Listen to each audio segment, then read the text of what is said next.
You ask Tiger to solve. This deals with linear equations with one unknown. The final result is b equals -6. Let's solve it step by step.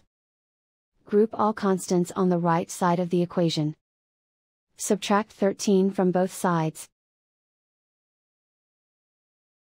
Simplify the arithmetic.